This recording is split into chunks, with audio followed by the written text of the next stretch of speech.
HTV news देख रहे हैं आप। आज की अहम खबरों के साथ मैं हूं अंसारुल हक। पहले सुर्खियां। बिहार के पूर्व मुख्यमंत्री जीतन राम मांझी आज एक दिवसीय दौरे पर पहुंचे मोतिहारी। पत्रकारों को संबोधित करते हुए बिहार के मुख्यमंत्री नीतीश कुमार पर किया जमकर हमला। चंपारण के चर्चित उद्योगपति और ब्रावो फार्मा के CMD राकेश पांडे एक बार फिर सुर्खियों में। श्री पांडे की कंपनी ब्रावो फार्मा द्वारा 2 करोड़ 3 लाख की लागत से अयोध्या में लगाया जा रहा है 25 श्रीराम स्तंभ। दहेज को लेकर पत्नी की हत्या मामले में पति समेत 3 वारंटी गिरफ्तार। पश्चिमी चंपारण की साठी पुलिस ने की कार्रवाई। पूर्वी चंपारण की बंजरिया पुलिस ने शराब पर नियंत्रण को लेकर की कार्रवाई।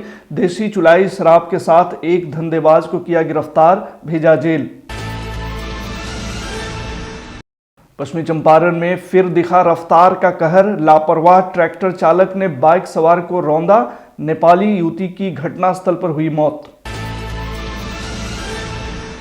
जिलाधिकारी मोतिहारी की अध्यक्षता में आज स्वास्थ्य विभाग से संबंधित एक समीक्षा बैठक हुई संपन्न। यूनिसेफ WHO के अधिकारियों ने लिया हिस्सा।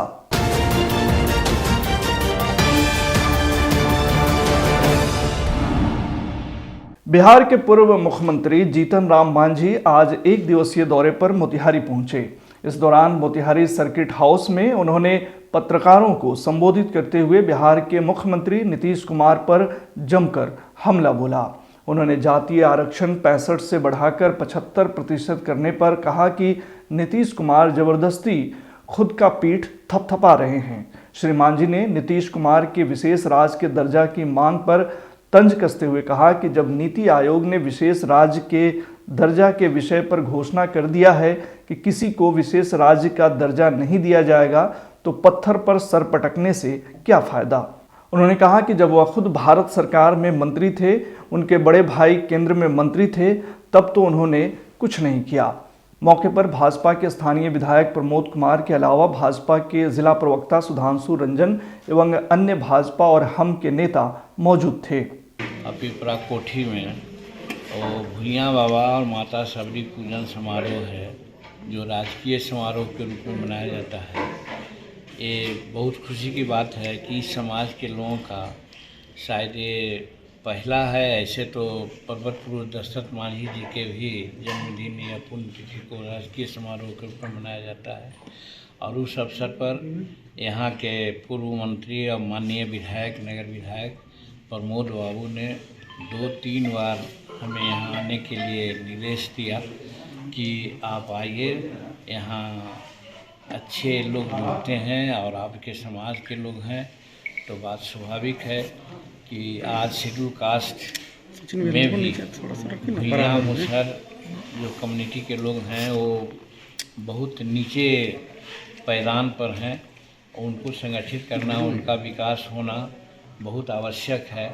इस लहजे में हम मोतिहारी बापू के कर्मभूमि में आने का काम किया है। किसी के मुंह से ऐसी बात नहीं निकलनी चाहिए, इसलिए कि कोई जीतता है, कोई हारता है, 2 ही बात वहाँ होती है। हार तो हमारी टीम गई हो, लेकिन आप जानते हैं कि विश्व चैम्पियन जो एक सूची बनती है, उसमें 11 खिलाड़ियों का नाम आया है, जिसमें 6 हिंदुस्तान के हैं। इस चीज़ को नहीं समझ रहे हैं वो। दूसरी बात, हर चीज़ में उम्दा प्रदर्शन बिहार हमारे जो क्रिकेट प्लेयर लोग हैं, क्रिकेटर लोग ने किया।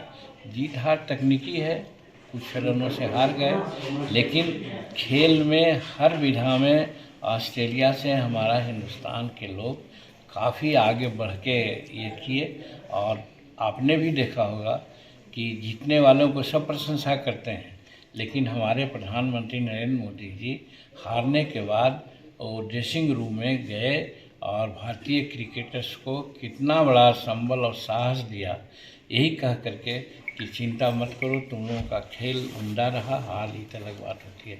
इस चीज़ को समझना चाहिए। और सुरेंद्र जी अगर कहते हैं तो भाई मैं नहीं कर सकता कि उनकी बुद्धि कहाँ है। ये दूसरे के बस में चले गए। हर व्यक्ति कोई दूसरा चीज़ ग्रहण करता है तो दूसरे के बस में हो जाता है। दूसरे के बस में भारती देवी का काना नहीं, फैला डॉक्टर भी ने तो बहुत बड़ा बात बोला। क्या? डॉक्टर अजय बाबू ने बताया है कि इनको कोई अच्छे चिकित्सक से मिलकर और इनको समुचित इलाज कराना चाहिए, जो बिहार के हित में। हम लोग तो कैबिनेट में रहे हैं, इनको सुबह बोलेंगे कुछ है, शाम को बोल देते हैं कुछ, अब फिर जब अफसर रहेगा तो उससे बोलेंगे वो हम ये बोले थे, तो अफसरवा कहेगा कि ना सर ये नहीं बोले थे। देखे नहीं, कई जगह जाते हैं कुछ और करते हैं कुछ। तो ये दुर्भाग्य है, जब दीप को बुझना होता है तो इसी तरह धधा के जड़ता है। एक बार बुझ गया तो बुझने का समय आ गया। चंपारण के चर्चित उद्योगपति और ब्रावो फार्मा के सीएमडी राकेश पांडे एक बार फिर सुर्खियों में हैं। इस बार उनकी चर्चा अयोध्या में बन रहे राम मंदिर निर्माण में उनके योगदान को लेकर की जा रही है। दरअसल श्री पांडे की कंपनी ब्रावो फार्मा द्वारा 2 करोड़ 3 लाख की लागत से अयोध्या में 25 श्रीराम स्तंभ लगाया जा रहा है। बताया जा रहा है कि अगले 2 माह के अंदर यह स्तंभ लगाने का कार्य पूरा कर लिया जाएगा। खबर के मुताबिक ब्रावो फार्मा द्वारा यह स्तंभ अयोध्या में राम मंदिर तक जाने वाली प्रमुख मार्गों में लगाया जा रहा है। जानकारी के मुताबिक 25 स्तंभों को लगाने में कुल 2 करोड़ 3 लाख रुपए का खर्च हो रहा है और यह कार्य अयोध्या संरक्षण एवं विकास निधि समिति की देखरेख में किया जा रहा है। वहीं ब्रावो फार्मा के सीएमडी राकेश पांडे ने इस कार्य को गिलहरी के योगदान से तुलना की है। उन्होंने कहा कि श्री राम स्तंभ दर्शनीय व अतुलनीय होंगे। श्री पांडे ने बताया कि यह कार्य महत्वाकांक्षी श्री राम स्तंभ परियोजना अंतर्गत हो रहा है। गौरतलब है कि जब अयोध्या में राम मंदिर की नींव रखी जा रही थी, उस समय भी श्री पांडे ने अपने निजी कोष से 5,51,000 रुपये का योगदान दिया था। और इस वक्त ब्रावो फार्मा के सीएमडी राकेश पांडे हमारे साथ लाइव जुड़ चुके हैं दिल्ली से। राकेश पांडे जी, बहुत बहुत स्वागत है आपका एसटीवी न्यूज़ पर। अंसारुल जी, आपको भी बहुत बहुत धन्यवाद और आपकी एसटीवी को भी बहुत बहुत बधाई। आप लोग इसी तरह से अच्छी अच्छी न्यूज़ दिखाते रहें, समाज को जागृत करते रहें और वो काम आप बखूबी करते रहते हैं। जी, आज की अहम खबरों में जो है आप सुर्खियों में हैं और चंपारण में एक बार फिर से आपको लेकर के चर्चा हो रही है और निसंदेह सबसे पहले तो आपको इसके लिए बधाई कि ब्रावो फार्मा के जरिए, आपकी कंपनी के जरिए इतना बड़ा काम अयोध्या में हो रहा है। जरा आपसे हम समझना चाहेंगे कि ये जो स्तंभ लगाए जा रहे हैं आपके जानिब से, ये कहाँ पे लगाया जाएगा और ये कैसे मुमकिन हुआ है और उसके पीछे जो है कैसे आपने जो है उसको इनिशिएट किया? देखिए, मैं आपको बताना चाहूँगा कि ये जो राम मंदिर का जो निर्माण है, कई बरसों की मेहनत त्याग के बाद जाके ये चीज़ें संभव हुई। कई कानूनी पेच रही और हम लोग बड़ा ही धन्य मानते हैं, चूँकि हम लोग सनातन से आते हैं, हिंदू धर्म को मानते हैं, तो हम लोग के लिए बड़ा ही पवित्र स्थल है ये। और हम लोग भी इस बात से खुश हैं कि कम से कम हमारे जीवन काल में हमने श्री राम मंदिर को बनते, रामलला के निवास स्थान को बनते, हमारे लिए वो आराध्य हैं। हम मानते हैं कि वो संसार के राजा हैं, तो भारत के राजा हैं, तो हमारे राजा का घर अगर बन रहा है इतने सालों के बाद, तो हमें खुशी है। और इसी दौरान मैं अयोध्या गया था अगस्त के महीने में और वहाँ पे काफ़ी चर्चा हुई थी। जो लोग अयोध्या विकास से जुड़े हुए हैं और उन्होंने मुझे एक प्रपोजल बताया, अच्छा लगा मुझे और मुझे लगा कि कहीं ना कहीं ईश्वर की कृपा है, प्रेरणा है कि मेरे मन में ये विचार आया या उन्होंने ये विचार मेरे सामने रखा और हम लोगों ने इसको सहर्ष स्वीकार किया। क्योंकि देखिए, जीवन में पैसा कमाना, जीना मरना ये लगा रहेगा, जीवन का अंत भी तय बात है। राकेश जी, ये जो स्तंभ लगाया जाना है, हमें खबर मिली है कि ये मंदिर, राम मंदिर के रास्ते में, जो अयोध्या जाने राम मंदिर के रास्ते में इसको लगाया जा रहा है, तो एग्जैक्टली जो है ये किन किन जगहों पे लगाया जाना है? नहीं, देखिए, राम मंदिर की तरफ जब आप जाएंगे तो राम पथ है, जो पथ बनाया गया है राम मंदिर तक पहुंचने के लिए, उस पथ में ये 25 स्तंभ लगाए जा रहे हैं। और ये 25 स्तंभ जो है ये जहाँ से राम पथ शुरू होता है वहाँ से लेकर और रामलला का जो मुख्य द्वार है मंदिर का, वहाँ तक लगना है। और ये बड़ा ही सुंदर इसका डिज़ाइन भी है, बड़ा भव्य है ये। और इसको मुझे लगता है जब ये लग जाएगा, दिसंबर में ये काम पूरा हो जाएगा तो बहुत ही अच्छा लगेगा हम लोगों को भी, और जो लोग वहाँ दर्शन के लिए आएंगे उनको भी बहुत सुंदर प्रतीत होगा ये। जी, ये जो स्तंभ होगा तो वो उसका स्वरूप क्या होगा? उसमें लाइटिंग वगैरह की भी जिक्र किया गया है कि उसमें लाइटिंग भी की जाएगी। कैसे उसका स्वरूप जो है, एक अगर ये तौर पे देखा जाए तो कैसा रहेगा? देखिए, इसके लिए एक स्पेशल डिज़ाइन हुई है और ये एक स्पेशल फाइबर से बना है, ताकि जो मौसम के हिसाब से, जो मौसम तापमान के हिसाब से जो बदलाव होता है, और प्लस इसमें डिज़ाइन और नक्काशी करनी थी, तो ये स्पेशल फाइबर का बना हुआ है। इसमें लाइट की भी व्यवस्था है, और अब तो ये पूर्ण हो जाए तो मैं चाहूँगा कि मैं आपको खुद ही वहाँ पहुँच के एक तस्वीर साझा करूँगा, फिर आपको भी देखने का मौका मिलेगा, क्योंकि शब्दों में तो बहुत सारी चीज़ें बयान नहीं की जा सकती हैं। कुछ चीज़ों को एहसास किया जा सकता है और कुछ चीज़ों को देख के मन को तृप्त किया जा सकता है। जी। एक चीज और राकेश पांडे जी, हम आपसे समझना चाहेंगे कि ये लागत जो है, इसमें 2 करोड़ 3 लाख रुपए की लागत बताई गई है 25 स्तंभों में। ये बहुत बड़ी राशि है जो आपके द्वारा इसमें कंट्रीब्यूट किया जा रहा है। नहीं, देखिए, हम लोग कॉर्पोरेट सोशल रिस्पॉन्सिबिलिटी करते हैं, हर एक घराने का अपना होता है, तो एक माध्यम है जिसके माध्यम से हम लोग कुछ आप ये समझिए कि कुछ सामाजिक कार्य करते रहते हैं। तो इसकी जो लागत है वो लगभग 8 साढ़े 8 लाख रुपए प्रति स्तंभ है, और उस हिसाब से 25 स्तंभ का जो खर्चा आता है वो 2 करोड़ 3 लाख रुपए है। और ये छोटी सी राशि है, ये तो हमारा गिलहरी जैसा सहयोग है, लोगों को सुनने में बड़ा लगता होगा, लेकिन ये छोटा सा सहयोग है। और धर्म के प्रति अगर इतना खर्च करते हैं या हमारी संस्था करती है, तो कहीं ना कहीं हम राम से जुड़े हुए हैं, तो राम का ही पैसा है, राम का ही जीवन है, तो सब कुछ उन्हीं के लिए समर्पित है। जी, एक चीज और है राकेश पांडे जी कि ये जो स्तंभ लगाए जाएंगे तो ये 2 महीने का टारगेट रखा गया है कि 2 महीने में लग जाएंगे। हाँ, देखिए, ये कार्य तो शुरू हो चुका था सितंबर में ही। सितंबर में कागजी प्रक्रिया शुरू हो गई थी। मैं अगस्त में गया था, सितंबर में कागजी प्रक्रिया शुरू हुई। आपको मैंने डॉक्यूमेंट भेजा होगा, आपने देखा होगा, जो वहाँ से हमको आदेश मिला था वो सितंबर का है। लेकिन उसके बाद जो कार्य शुरू हुआ था वो अक्टूबर में शुरू हुआ, और दिसंबर के मध्य तक ये खत्म हो जाएगा और ये पूर्ण हो जाएगा ये काम। जी, राकेश पांडे जी, क्या उस स्तंभ पे आपकी कंपनी का नाम भी रहेगा? नाम हमारा रहेगा, हमारी कंपनी का भी रहेगा, लेकिन सबसे ज़्यादा सुंदर बात यह है कि राम के नाम पर सब कुछ है, तो जब तक राम जी का नाम रहेगा तभी तक हम लोग हैं। चलिए, बहुत बहुत बधाई आपको राकेश पांडे जी कि राम जी ने आपको इस काम के लिए चुना, और ये वाकई चंपारण के लिए भी जो है एक बड़ी बात है। जी जी, ईश्वर की कृपा के बिना कुछ भी संभव नहीं है, तो ईश्वर की कृपा है, उन्होंने हमको चंपारण में जन्म दिया, अयोध्या में काम करवाया। हम चाहेंगे पूरे भारत में हमसे ईश्वर काम करवाएं, चंपारण के लोगों के लिए भी काम करवाएं, बाकी भारत के लोगों के लिए भी काम करवाएं, बिहार के लोगों के लिए काम करवाएं। तो ईश्वर से इतनी इच्छा है कि वो एक कृपा बनाए रखे हम लोगों पर, और आप लोगों पर भी, सभी लोगों पर। आपने अपने मैसेज में एक चीज का और जिक्र किया है कि ये जो आपका कंट्रीब्यूशन है वो गिलहरी के समान है। इसका क्या मतलब? गिलहरी, देखिए, राम सेतु का जब निर्माण हो रहा था, जब श्री राम लंका जा रहे थे, तो सभी लोगों ने जब पत्थर डालना शुरू किया समुद्र में, और जब पुल का निर्माण करना था, तो एक गिलहरी थी, वो छोटी थी, लेकिन चूंकि श्री राम के कार्य के लिए उसको अपने आप को कहीं ना कहीं उसमें शामिल करना था, तो उसने भी, गिलहरी ने भी एक छोटी सी पत्थर उठा के समुद्र में रख दी, ऐसा वर्णन है।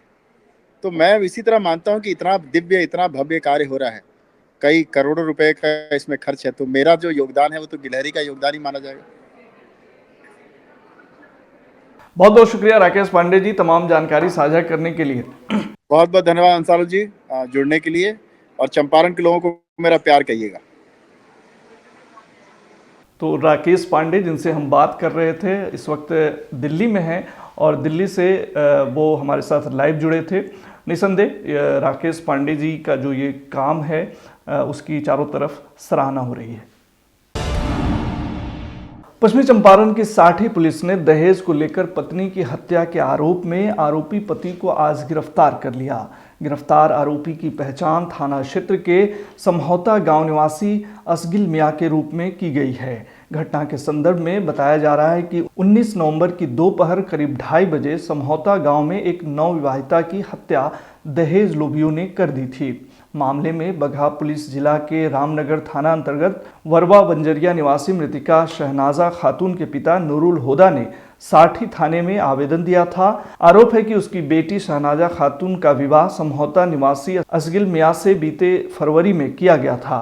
शादी के बाद से ही दामाद, ससुर समेत अन्य परिवार वालों द्वारा दहेज में मोटरसाइकिल और 1 लाख रुपए की मांग बार बार की जा रही थी। मांग पूरी नहीं होने पर मारपीट किया जाता था। वहीं रविवार को फोन द्वारा सूचना मिली कि उनकी बेटी की मृत्यु हो गई है। उसके बाद जब वे अपनी बेटी के घर पहुंचे तो देखा कि उसका रस्सी से गला घोंटकर हत्या कर दी गई थी तथा सभी ससुराल वाले घर से फरार थे। इस संबंध में साठी थानाध्यक्ष उदय कुमार ने बताया कि मृतिका के पिता के आवेदन पर FIR दर्ज कर ली गई है और आरोपी पति को गिरफ्तार कर लिया गया है। अन्य आरोपितों की गिरफ्तारी के लिए छापेमारी की जा रही है। इस बीच जानकारी मिली है कि साठी पुलिस ने न्यायालय के आदेश पर 3 वारंटियों को गिरफ्तार कर जेल भेज दिया है। वारंटियों में हिंगलहर गांव निवासी भी शामिल है। पूर्वी चंपारण की बंजरिया पुलिस ने शराब पर नियंत्रण को लेकर कार्रवाई की है, जिसमें एक व्यक्ति को शराब के साथ गिरफ्तार किया गया है। खबर के मुताबिक बंजरिया थाना अंतर्गत सिसवा पश्चिमी पंचायत के सिसवा डीह निवासी पारस महतो को देशी चुलाई शराब बेचने के आरोप में जेल भेज दिया गया है। इस संबंध में जानकारी देते हुए थानाध्यक्ष प्रभाकर पाठक ने बताया कि पारस महतो देशी शराब धड़ल्ले से बेच रहा था, जिसकी सूचना मिलते ही छापेमारी कर उसे 25 लीटर चुलाई शराब के साथ गिरफ्तार कर लिया गया, जिसके बाद उसे मेडिकल जांच उपरांत न्यायिक हिरासत में भेज दिया गया है। पश्चिमी चंपारण में सड़क दुर्घटनाएं कम होने का नाम नहीं ले रही हैं। एक बार फिर जिले के नरकटियागंज सहोदरा मुख्य मार्ग पर सड़क हादसे में एक युवती की जान चली गई। खबर के मुताबिक इलाके के नोनिया टोला गांव के समीप एक ट्रैक्टर ने बाइक सवार युवती को रौंद दिया, जिससे घटनास्थल पर ही उसकी मौत हो गई। मृतिका की पहचान नेपाल के परसा जिला अंतर्गत सेढ़वा थाना बलुआ वार्ड संख्या 1 निवासी मोहम्मद आलमगीर की 18 वर्षीय पुत्री आलिया तबस्सुम के रूप में की गई है। घटना के बाद लोगों ने ट्रैक्टर ट्रॉली को अपने कब्जे में लेकर सड़क पर प्रदर्शन करना शुरू कर दिया। आक्रोशित लोगों ने मुख्य सड़क पर शव रखकर जमकर नारेबाजी की। सूचना पर पहुंची शिकारपुर पुलिस ने कड़ी मशक्कत के बाद लोगों को समझा बुझाकर शांत कराया और करीब 1 घंटे बाद आवागमन बहाल हुआ। थानाध्यक्ष रामाश्रय यादव ने बताया कि शव को पोस्टमार्टम के लिए बेतिया भेज दिया गया है। वहीं घटना में शामिल ट्रैक्टर ट्रॉली को जब्त कर लिया गया है। ट्रैक्टर मालिक और चालक की पहचान कर ली गई है। घटना के संबंध में बताया जाता है कि आलिया अपने भाई असगर के साथ घर नेपाल से नरकटियागंज दांत का इलाज कराने आई थी। घर लौटने के दौरान चीनी मिल में गन्ना गिराकर तेज गति से लौट रहे ट्रैक्टर ने नोनिया टोला के पास बाइक को पीछे से टक्कर मार दी। पीछे बैठी आलिया गिर गई और ट्रैक्टर का पहिया उसके सिर को बुरी तरह कुचल दिया। इससे घटनास्थल पर ही आलिया की मौत हो गई। जिलाधिकारी मोतिहारी की अध्यक्षता में आज स्वास्थ्य विभाग से संबंधित यूनिसेफ, WHO के FM व ABMC की संबंधित पदाधिकारियों के साथ समीक्षा बैठक आयोजित की गई। समीक्षा के क्रम में जिलाधिकारी ने स्वास्थ्य विभाग के VHSND, नियमित टीकाकरण, ANC सर्वे, ड्यू लिस्ट, आशा दिवस सहित वॉलंटियर मोबिलाइजर पेमेंट आदि के बारे में विस्तृत जानकारी प्राप्त की। वहीं BMC व FM के द्वारा उक्त प्रोग्राम में मिल रहे सहयोग सहित क्रियाकलापों के बारे में जानकारी ली। बैठक में SMC डॉक्टर धर्मेंद्र ने अपने प्रेजेंटेशन के माध्यम से नियमित टीकाकरण के लक्ष्य प्राप्ति में आ रही बाधाएं व उनके निराकरण तथा SMO डॉक्टर मनोज ने सर्विलेंस एवं AFP के बारे में विस्तृत जानकारी दी। उन्होंने BMC व FM को निर्देश देते हुए कहा कि वे खुद भी अगले बुधवार से आउटरीच क्षेत्र में हो रहे नियमित टीकाकरण का मॉनिटरिंग करेंगे एवं हर माह इसकी गहन समीक्षा की जाएगी। इस बैठक में यूनिसेफ के SMC डॉक्टर धर्मेंद्र कुमार व WHO के SMO डॉक्टर मनोज आदि उपस्थित थे। आज के बुलेटिन में फिलहाल इतना ही। तमाम खबरों और डिबेट्स के लिए जुड़े रहिए STV न्यूज़ के साथ। और STV न्यूज़ पर प्रसारित होने वाली खबरें, प्रोग्राम्स यदि आप अपने मोबाइल फ़ोन पर भी देखना चाहते हैं तो STV न्यूज़ के ऑफिशियल YouTube चैनल को ज़रूर सब्सक्राइब करें। आप हमें फेसबुक पर भी फॉलो कर सकते हैं।